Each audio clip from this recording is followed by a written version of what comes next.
માસિક સ્રાવ સમયે સ્ત્રી સાથે આભડછેટ રાખવામાં આવે એ તો આપણા દેશની પરંપરા રહી છે ને. આવું કરતા પાસે આપણે શરમાતા પણ નથી. પણ હવે એને વાજબી ઠેરવવા માટે જે દલીલો રજૂ કરવામાં આવે છે એ જોઈને વિચાર આવે કે આપણે કેવા છીએ.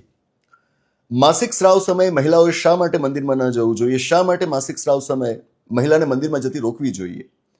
તેનું કારણ એવું સમજાવવામાં આવે છે કે અમુક જગ્યાઓ પુરુષો અને મહિલાઓને અલગ અલગ રીતે અસર કરતી હોય છે. ધ્યાનથી સાંભળજો.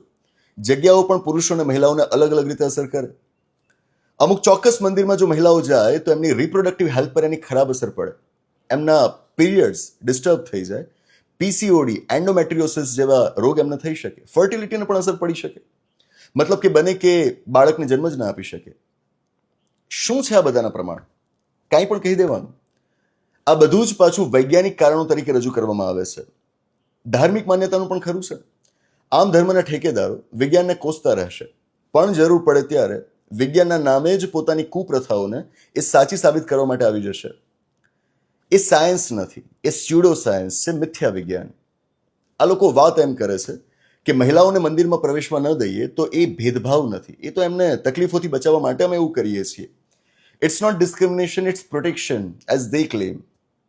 તકલીફ એ છે કે લોકો આવી મગજ વગરની વાતોને સાચી માની લે છે. અરે મહિલાઓ પોતે આવી વાતોને માનતી થઈ જાય છે.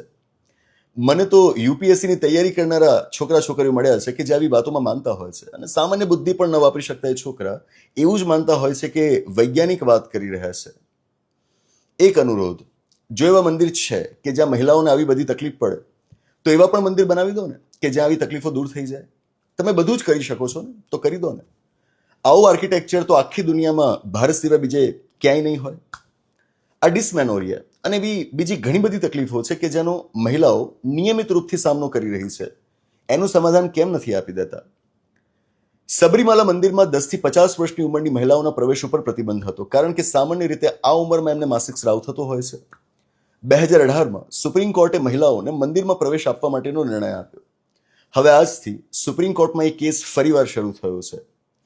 આપણે કયા યુગમાં જીવી રહ્યા છીએ? આપણે પાછળ ધકેલાઈ રહ્યા છીએ.